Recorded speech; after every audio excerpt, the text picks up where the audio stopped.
เจ้ากะในโอกาสต่อไปขอเชิญท่านพบกับศิลปินเพื่อชีวิตแม็กวงศ์สกุลขอเชิญ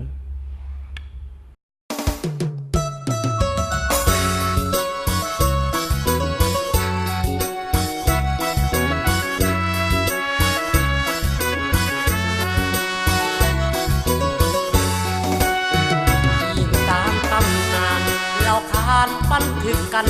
มาจากบรรพานาธรรมข้าเหเมตธรณีเจ้าอานุวงศ์ทรงสร้างคันธบุรีให้สมเกียรติศักดิ์ศรีสุมสนนีมีมาสานาจากคันธบุรีมีชื่อสุวรรณเขตถึงยุคฝรั่งเศสสวรรณเขตเป็นถิ่นฐาน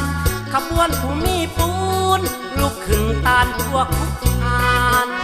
เป็นเบ็ดแย่งลูกหลานสืบต่อต้านพวกมารหาวีจังสายน้ำค้างลองไหลให้ความสุ่มเย็นทุกต่อสนบ่เว้นเส้นเลือดเลี้ยงปัตตพีหักภูมิลำเนาบ้านเกิดยิ่งกว่าชีวีพื้นนาคำแห่งนี้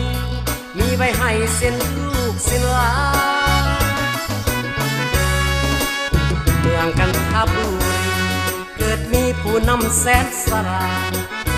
นำพาเราทั้งชาติทุกเสื้อเผาทงพันนาภาคภูมิใจซื้อใหม่ไก่ซ้อนพงวิหารนี่ละเมืองสวรรค์ของคนสนสั้นติดดิน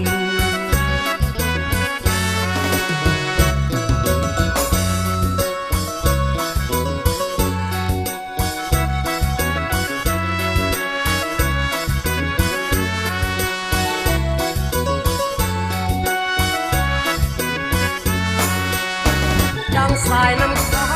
งลองไหลให้ความสุ่มเย็นทุกต่อสนบ่เว้นเส้นเลือดเลี้ยงปัตตพีหักภูมิลำเนา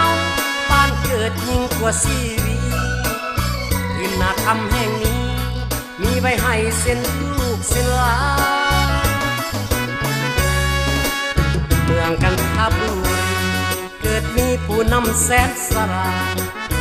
นำพาเราทั้งชาติทุกเสื้อเผาทงพันนาภาคภูมิใจซื้อใหม่ไก่ซ้อนพงวิหารนี่ละเมืองสวรรค์ของคนสนสั้นติดดิน